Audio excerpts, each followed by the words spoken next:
sebagai we're having a baby. We're about to embark on a journey of a lifetime. Now this adventure is going to take us all over the world. We're going to hear stories and talk about ideas that you will never forget. You can think about us as your tour guides. We're here to point out some good stuff to stop and look at along the way. So Alpha is 12 sessions designed to engage us in a conversation about some of life's most important questions. We want to provoke you to think about what you believe and how you feel about certain faith issues. This isn't going to be a lecture where Ben and I do all the talking. Instead, during Alpha, you're going to get a chance to talk in small groups and ask questions as they come up. But before we go any further, I'm Ben, this is Jason, and we want to welcome you to Alpha.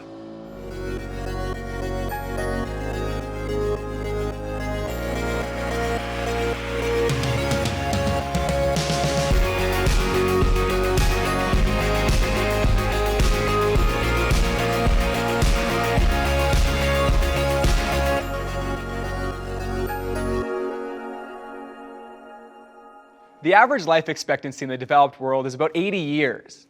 But what are we supposed to do with 80 years on planet Earth? Yeah, what's the point of all this time? Or more importantly, is there even a point at all?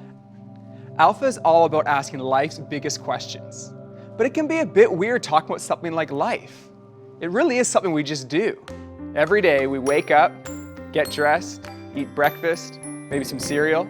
Then we go to school, sit in class, probably do some homework, maybe talk to some friends, then we go home, go back to bed, and do it all over again the next day.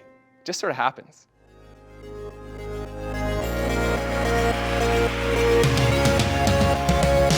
That's quite hard. I don't know. I don't know. Maybe the bungee jumping? Yeah, something nuts like cliff diving, you know. Skydive, kayak, hike. Get a big fast jet, head to New Zealand. I think I'd go skydiving. Well, I play music, so I think primarily I would probably just play an unbelievable show. Being here, we'd probably like hit up the skate park, then go to the beach. So I'd probably travel to definitely Australia. Yeah, I'd like to go to Australia. I don't know, I'd probably go hang out with people, my family, you know, spend that time with them. I would probably try to visit a place that I would always want to go to. I would get together, play some music with my friends. I'd probably spend a lot of time with my family. Spend all my money and go shopping, go to the spa and just do a bunch of fun things.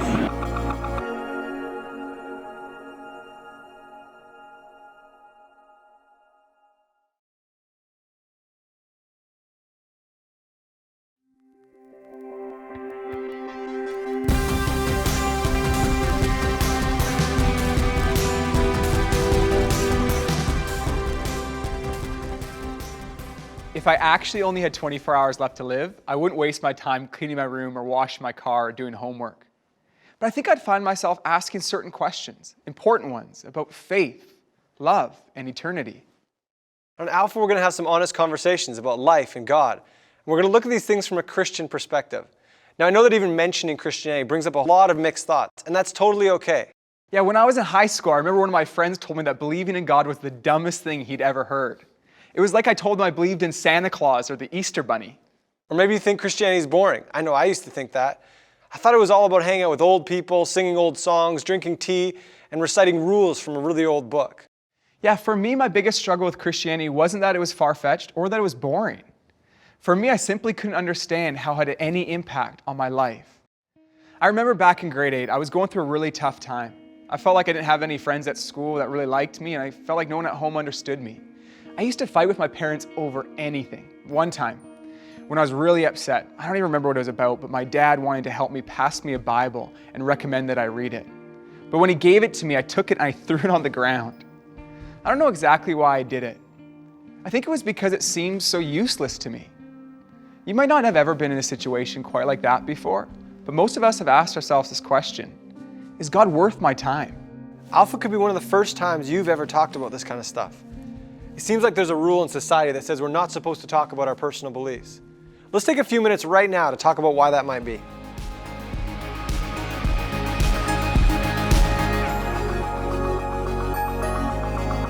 For some reason, the class of things, the boundary that we draw around what religion is and what faith is, we say those things are highly individual and should not be discussed and definitely should not be criticized. I don't know, I don't find it awkward, but because I'm from a place in which everyone is Catholic, so.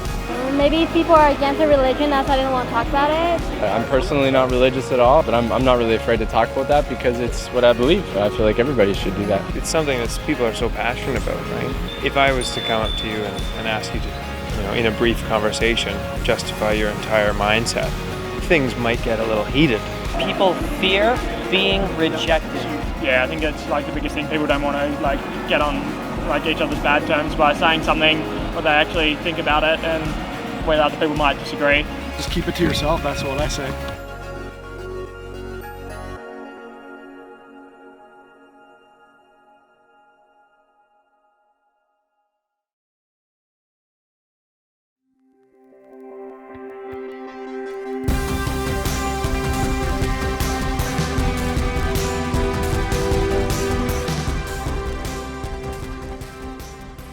At the center of the Christian faith is a man named Jesus.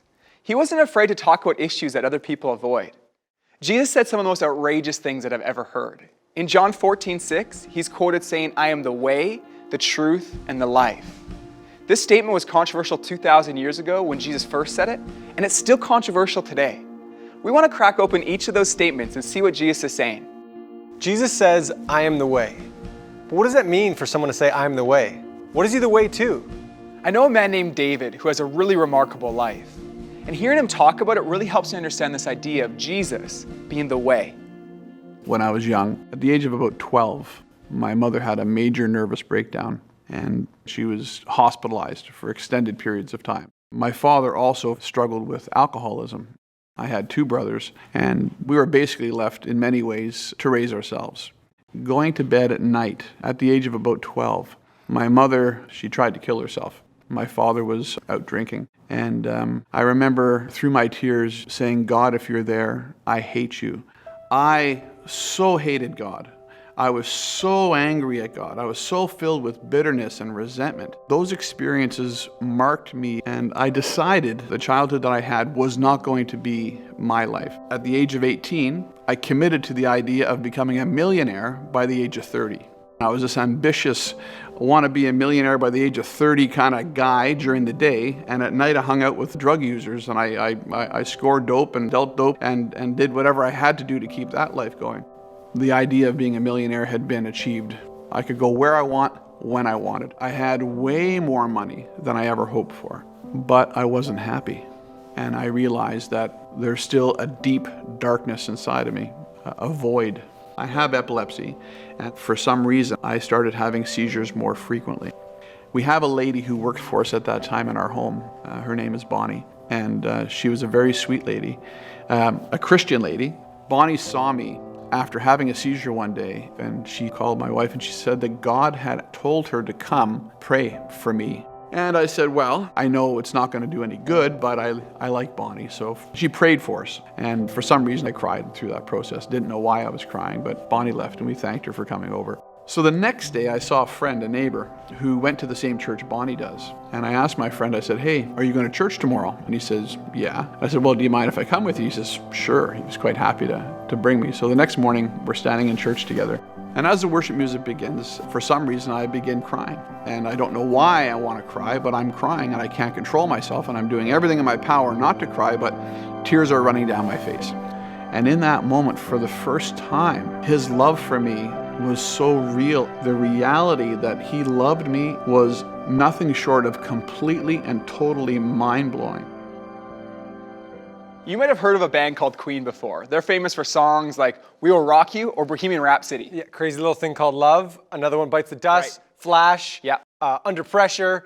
Don't Stop Me Now. Yeah. We're the Champions. Yeah. Bicycle. Ben, we know you love to rock, Seven Seas of Rock. This guy loves Queen. Anyways, the lead singer. Can't Stop Loving You. The lead singer of a band, Queen, Freddie Mercury, is one of the biggest names in music. Even though he made millions of dollars and had millions of fans, those things didn't make him happy. In an interview shortly before his death, he admitted that he was lonely. He said, "You can have everything in the world and still be the loneliest man. And that's the most bitter type of loneliness. Success has brought me world idolization and millions of dollars, but it's prevented me from having the one thing we all need, a loving, ongoing relationship." When Jesus said, I am the way, he was responding to that need. He's saying, I am the way to a loving and lasting relationship with God. So I've heard of people saying that they know if something is true, but I've never heard of anyone claiming to be the truth. But Jesus goes on to say, I am the truth. I want to clarify this word truth because it can mean different things for different people. Maybe you've heard somebody say, well, that's true for you, but I don't personally believe it. Now this sounds polite, but it falls apart quickly. If we're talking about facts, if something's true, isn't it true for everyone? And if something's not true, isn't it not true for anyone? For example, imagine you find yourself on the edge of a cliff and someone says, I believe I can fly, I'm gonna jump. You wouldn't be like, well, that might be true for you, but I don't personally believe it. No, you'd say, don't jump, you're crazy. Whether you believe in gravity or not, it's real. And when we talk about the message of Christianity, we're not talking about something that's only true for a select group of people. The author of the Chronicles of Narnia, C.S. Lewis, put it this way: Christianity is a statement which, if false, is of no importance, and if true, of infinite importance. The one thing it cannot be is moderately important. So much of the world has been shaped by people who believe that Jesus really is the truth. Some people say that faith and science can't mix, but some of the most influential voices in science throughout history have been Christians. Galileo and Copernicus, Newton and Mendel. I'm personally inspired by Francis Collins. He was the director of the Human Genome Project, a project that's at the forefront of scientific discovery about our DNA. He's one of the most respected geneticists in the world. And in one of his books, he writes about how he became a Christian without having to compromise his intellect. Some people think that any intelligent person could not believe in Jesus. But history has been influenced by brilliant men and women who believe and continue to believe that faith and science complement one another. When Jesus said that he was the truth, he was talking about more than intellectual truth. He wasn't just talking about knowing something with our minds, but also with our hearts. There's a big difference between knowing facts about someone and knowing them personally. For example, I know a lot about Oprah because Jay here doesn't stop talking about her. Yeah, pulling out the wallet. Me and Oprah, Vancouver. Seen the picture a couple times today already. Thanks, man. It's a good one. It's a good one of you and Opes. Anyways. If I saw Oprah in the street, I'd recognize her, but she wouldn't recognize me because there's a big difference between knowing about someone and actually knowing them. In Jesus, we discover that truth isn't just a set of ideas, but a person that you can know. Christianity isn't about memorizing a set of rules, but about knowing God personally through Jesus.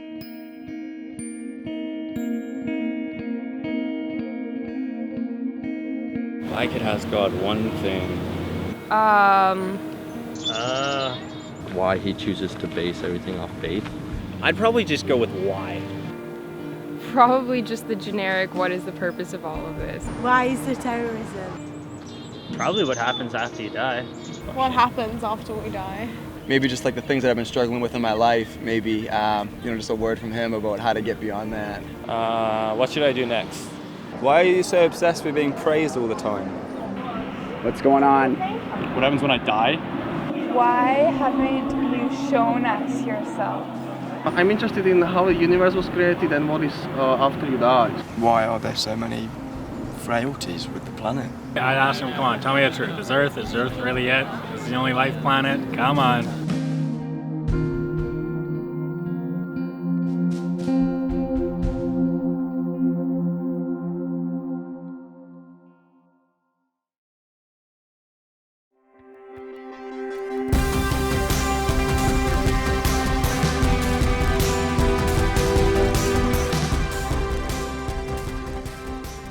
Jesus said, I am the life. Now it's possible to be alive, but not truly living. When I was in high school, I was always searching for a more fulfilling life. I was convinced that if I got my driver's license, that's when I'd be really free and happy. I got my license, but it didn't change my life as much as I thought it would. And then I thought, when I graduate, when I'm done high school, that's when I'll be really happy. And I graduated, and it was fun for a bit, but it didn't satisfy me.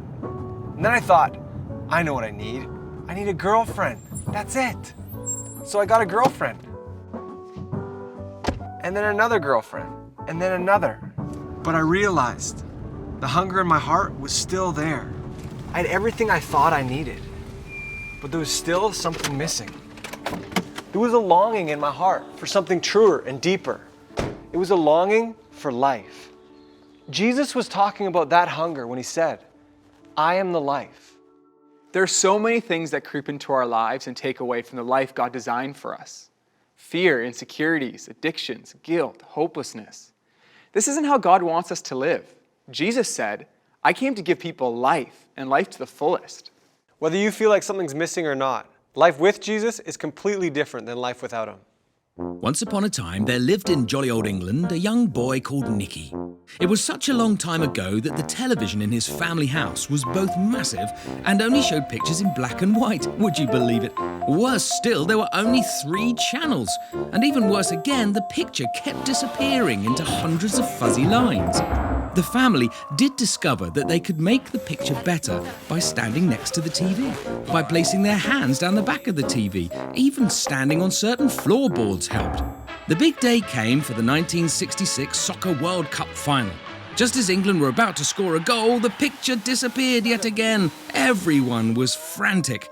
Then Nicky discovered that there was an aerial socket on the TV and a cable coming out of the wall attached to an aerial on the roof. All he had to do was make the connection. Now they could enjoy the rest of the game with the new picture, and their television viewing was never the same again. Life with Jesus is like seeing clearly for the first time. I can remember the specific moment when I decided to trust Jesus with my life. It was August 2nd, and I was driving my dad's car home from a friend's house. I had spent months wrestling with questions about God and life, and at times, it felt like I was wrestling with God himself. On that sunny summer day, I decided to surrender my life to God. With tears coming down my cheeks, I told God that I wanted to follow his plan for my life, and that I wanted to begin a friendship with Jesus. There was a significant change in my life that day. It felt like a huge weight of hopelessness and guilt was taken off my shoulders. I felt a massive sense of relief and then joy in my heart. I felt loved by God, and I've never been the same since. If you live to be 70 years old, this is how you're going to spend your life. You're going to spend 20 years and 3 months asleep, 10 years and 5 months watching TV, 7 years and 6 months eating and drinking, 5 years and 9 months in some form of transportation, 18 months waiting in line, and 6 months at red lights. It's alarming to think that some of us will spend more time at red lights than we will talking about important issues of faith and life. We're going to take some time to ask some of life's biggest questions and explore the life and words of Jesus. You have approximately 570,000 hours left to live, and we want to invite you to spend less than 24 of them with us on Alpha.